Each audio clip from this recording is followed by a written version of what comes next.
Hi guys, welcome back to Book Review Thursday. Today I am going over Burn For Me by Effie Campbell. This story goes over Laura and Phoenix. Phoenix is an arsonist and Laura is the daughter of a mafia family, or like a mafia convoluted, intricate, tied to family. She's the only daughter. We find out that she's being sold off to this guy called Massimo. They've only met once, and she's been getting letters from him that make her feel all fleshy inside, and she has hopes for a beautiful, wonderful life. Her mom is very condescending to her way and the way that she looks. It's within the first chapter. We hear there's an avocado and prawn salad in the refrigerator. You don't need to order anything in. Her voice wafted after me, and I rolled my eyes as if I was going to waste a night in my own on a fridge salad. Get it, girl. We know nights alone are for pizza or wings. In this case, you guys are sitting in a pizza box. I like Hawaiian. Pineapple belongs on pizza. I don't care what you say. It does. One of the last letters from Massimo, and before they met, before they're ready to get married, it's a letter that he sends together with a credit card, telling her to buy whatever she needs. Nothing like a good shopping spree to make a woman happy. At least it will make me happy also. But can you imagine really having like an unlimited shopping spree? Like, you'll be going to like all the expensive stores like Prada, Louis Vuitton, Monaco, La Pearl, Lena Hoshenko, and much, much more. And you don't even look at the price, it just has a card. And be like, yeah, whatever, just put it in my account. Maybe one day. Doubt it though. Really doubt it. And it's okay. It really is okay. One of the things my mom says that he kind of bugs me. I don't care what he called you. It's your job to be sweet, darling. Not right. I don't even know this, but women are always right. Even when we're not. We find out during the dinner scene with Massimo the day before they're supposed to get married that her family have actually been wronging him, like undercutting him with money, and that they lost some of the connections that he was hoping in and they didn't say anything. And in the mafia world, that's treason. Like, you should die. And the fact that she grew up in the mafia and she knows this, and he actually tries to kill all of them, to even her. He shot her in the chest, but we don't know where specifically in the chest. But she survives the shot with very minimal medical intervention. She gets sewn back up, and that's it. So I will assume not a vital part of her body. But here's when enter Phoenix. Phoenix is an arsonist freelancer. So he works for whoever can pay his dues. And Maximo asks to pay for his dues, and he specifies 4 bodies. Laura's got to run away when he starts shooting her family. So she's in the bedroom. And when Phoenix goes up to put the accelerant for burning on her forehead, she moves and wakes up, and he finds out she's alive. But he turns the house on fire. And then as he's walking out, the gardener comes in. He kills the gardener and goes and rescues Laura and takes her with him, leaving the gardener's body on space. He interchanges them. So it looked like there were 4 bodies originally, so it'll take longer and they have more time to escape.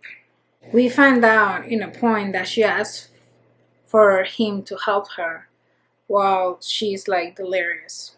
The words immediately transported me back in time. She wasn't the first to ask this of me, but the last time someone did, I had promised to help, and then broke that promise. This time, I walked away without looking back. You couldn't break a promise you've never made, which is a little confusing, but it gives us a backstory a little bit into his life. Another thing is that we found out is that he used to live with his uncle on a boat, and he pushed his uncle overboard and got rid of him. I'm gonna sound cold in this part, but she's pleading him, asking to take her to the hospital because she needs to go to the police because he killed her family. Girl, you grew up in the mafia. You know they betrayed him. You know they deserve death. And second of all, what's gonna happen if you go to the police? This guy's in the mafia. You're in the mafia. You know you have connections. You'll probably be finished off and dealt with. You can be this naive. You can be this dumb. Move on. No matter his past, he had no right to take me prisoner. Feeling sorry for an injured lion made me no less likely to hurt you. Girl, give me a break. He saved you from a burning house, even though he should have left you there, put himself at risk. And your family and you technically deserve to die for betraying within the mafia, which, yeah, no, it's a big no-no, especially when there's money involved. Pretty much, even outside the mafia, money will get you killed. I never had to worry about what to cook or what I functioned. It was always the same: milk, powder, blend. Pouring half the mixture in a glass, I grab a straw and push it into the thick liquid. Checking over my shoulder, I squeeze my mouth down over my chin and push the straw to the tiny gap on the left side of what should have been my mouth.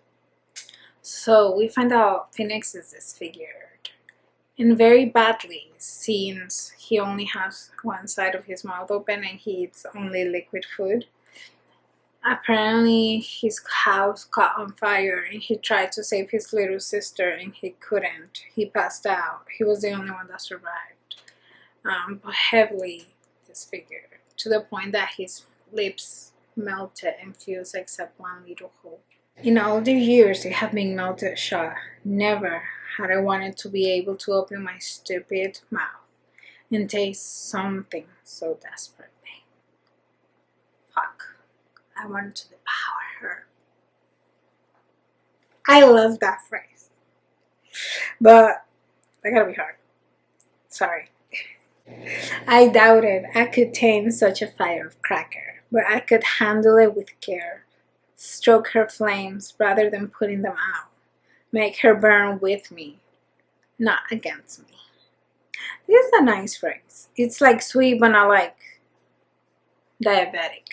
We find that obviously he took her to the boat and they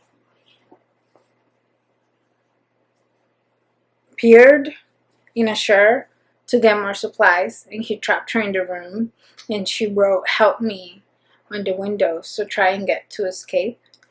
But by that time it was too late. He was moving the boat out, and he comes back and makes her lick clean the "help me" she wrote, plus what he wrote on the thing, on the glass, because obviously his mouth is shut. He cannot speak with her, so he writes, which was the first sexual innuendo between the both of them.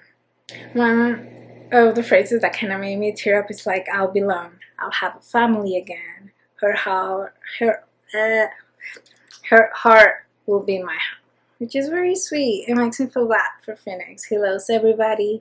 His uncle, which was the person taking care of him, apparently was very abusive, to the point that he ended up offing them by throwing them off the ship, overboard. Yeah. Laura finds out why he went back for her, because she reminded him of his little sister, and she plans to use this to her advantage of submitting to him until she has a chance to escape, or kill him and then escape. It's kind of fucked. You want to use your vulnerability against him. Makes me not like this girl.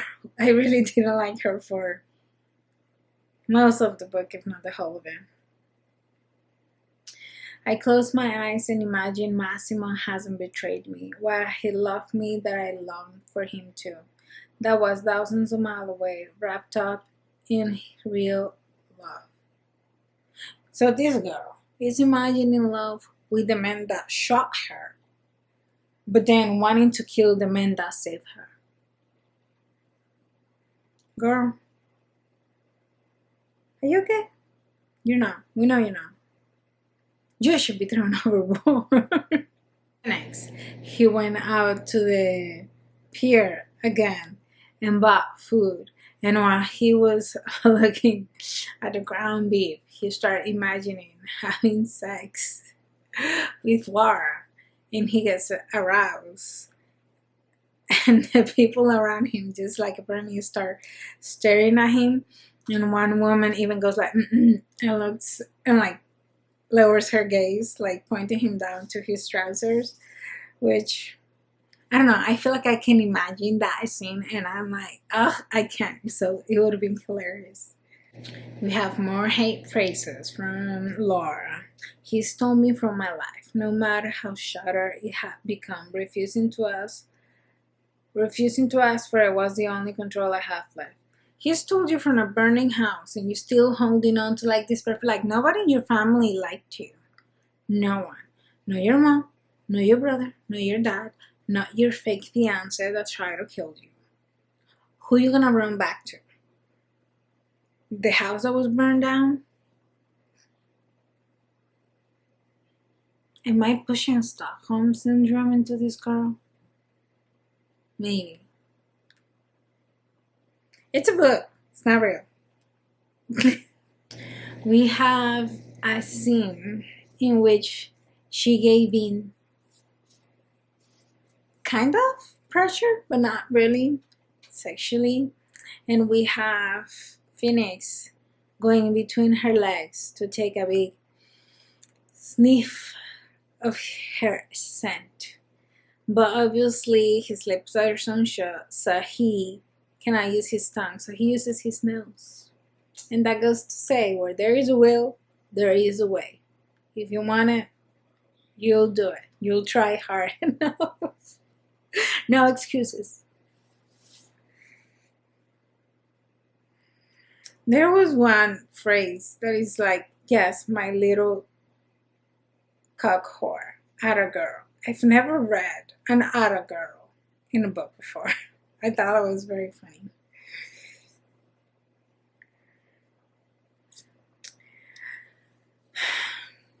This scene angered me because Phoenix fell asleep. Trustful of her. Big mistake, Phoenix. You're stupid. And Lara decides to take advantage of this, and she tries to burn him down. She sets his little cottage on a private island on fire and then runs away to the boat to try and run away. Luckily, our guy wakes up and is able to run off to the boat and then catch her. But it made me angry. And then here in this scene, she's actually begging for him to have sex with her. Now you're begging? After you almost tried to kill him? He should throw you overboard. But after this was the turning scene for their relationship, and after he pleases her with his hand and his penis, he goes into the bathroom with the knife and whoosh, his mouth open like he's the Joker. And he goes back and finally kisses her because, and I quote, I couldn't wait another minute without knowing what you taste like. So they start kissing and then they have sexual intercourse, and he's finally able to orally please her, even though there's blood everywhere because obviously he's bleeding. Finally, she then sews his mouth, lips.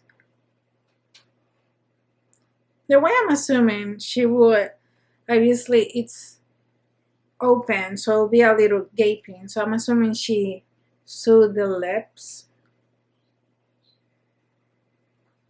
like that, but it was just real skin. Yeah, I don't know if I'm describing it very well. Let's move on. We find out after this reconciliation, she finally admits she likes him, they're gonna be together, blah blah blah blah. Massimo's coming back into the picture. They found out the fourth body was not a girl, it was a man. You did not do your job. And because of that, I'm sorry. Water break.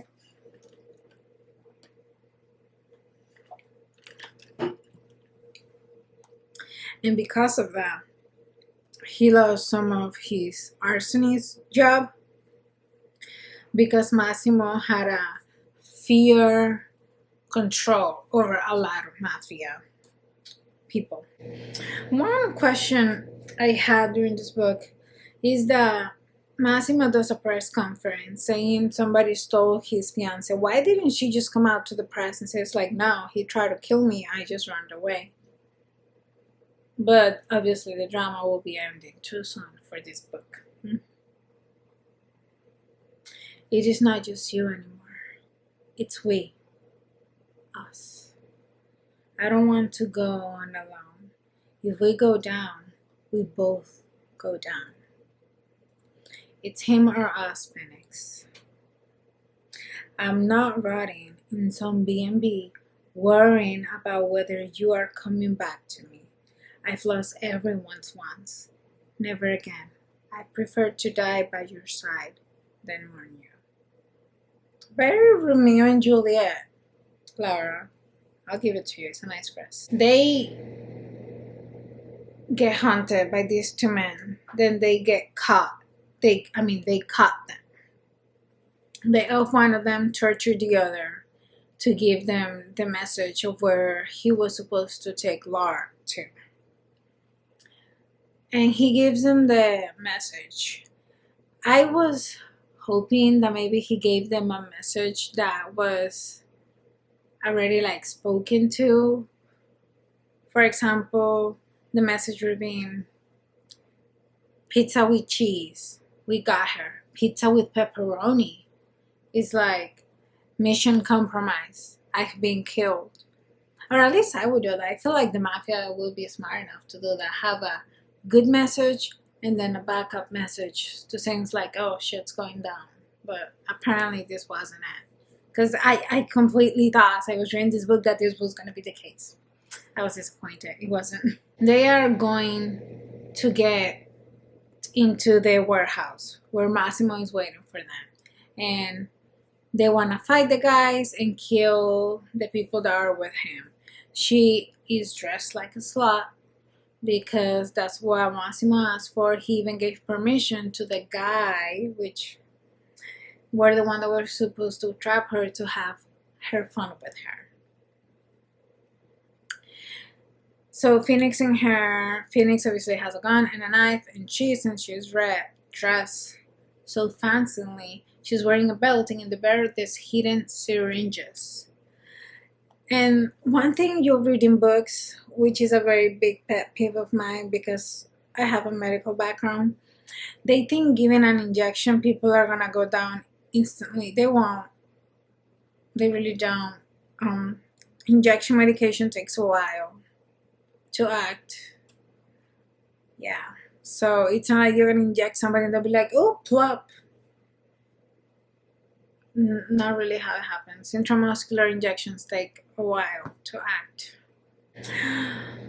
This one phrase threw me off. It was the phrase that they were using as the motto for going on their killing rampage. Bite off more than you can chew and then chew like fuck.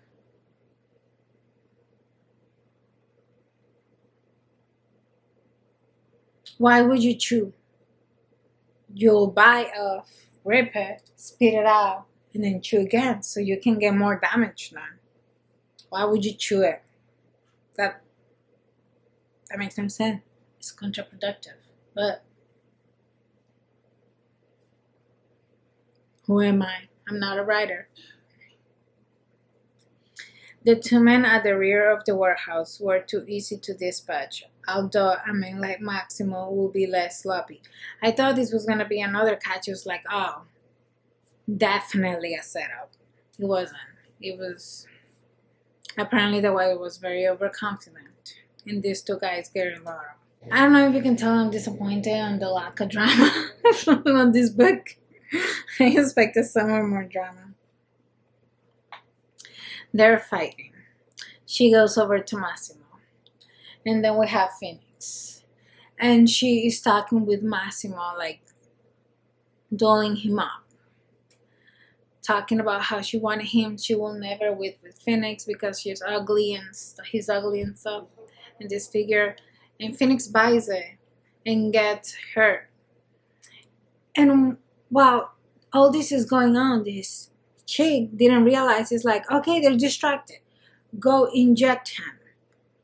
You're close to him. He's touching you. You're together. That'll be the perfect time. No. This chick waits until Massimo shoots at Phoenix, screams, no! Letting her know that she actually has feelings for him. And then she turns around and tries to inject her, and he obviously tosses her away. Don't move. Very don't move. But I don't know. I've never been in any situation like that. So like in my head, it's like it makes perfect sense. Why are you doing this? You're stupid. You're just stupid. But it's a book.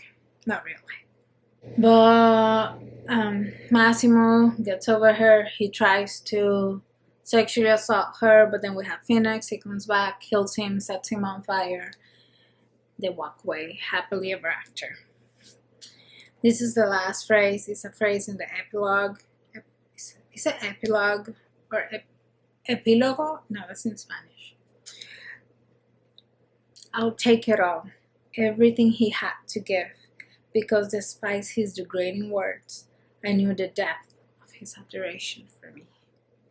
Knew that before the sun rose, he'd reading orgasm after sweet orgasm of my body. He'll make me see both the heavens and beg from the pits of hell. And after, he'll wrap me in his arms and show me his love. The end. It was a nice novella. It was short. It was sweet. I felt like it has so much more potential, and it had kind of a rush ending, but it was good. There's a lot of more books by this writer. I might give them a try, but to be honest, I have a pretty long TBR list that just gets longer, and I want to finish all the reviews from the Niva Altag series. So I'll probably just focus on that for the next upcoming weeks.